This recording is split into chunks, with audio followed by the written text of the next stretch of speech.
Hello, parents and grandparents and students of Ascension. It's good to be with you today. Grace and peace be with you.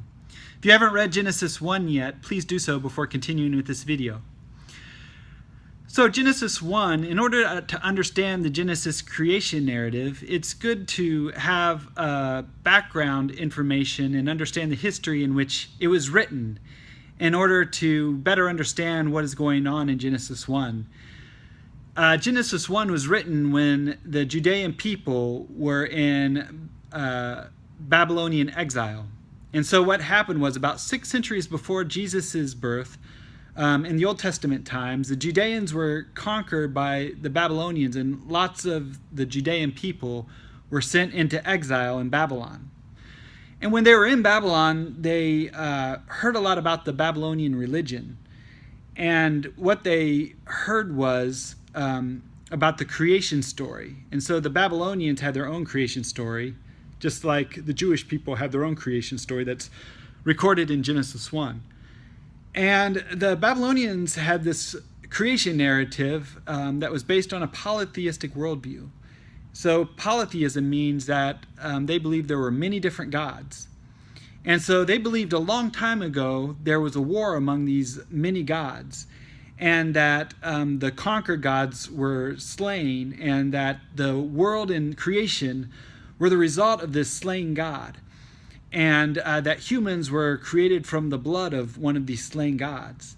So this is kind of a disturbing and violent and chaotic view of creation, that is kind of this violent, creation is kind of this violent byproduct of this war among the gods.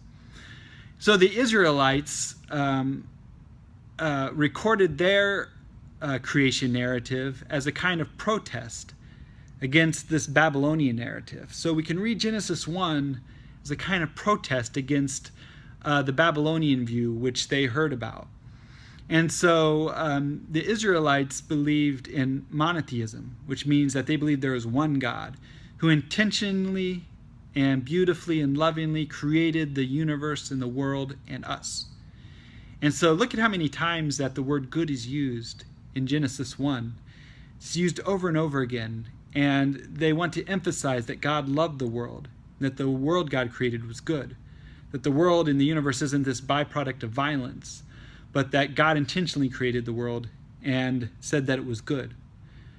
And God also created us in the image of God. And so we are created in God's image, which is a really powerful and radical idea when you think about it. And so we aren't this kind of byproduct of violence, but that God created us in God's own image. So I want you to consider what that means, that we are created in God's image, that you, your family, and people all around the world, people you've never met before, are all created in God's image. And I want you to consider what that means, to think about if creation is good, and that we are all created in God's image. And think about Genesis 1 in light of what I just discussed about the Babylonian narrative, that Genesis 1 is kind of this protest against this violent Babylonian creation epic.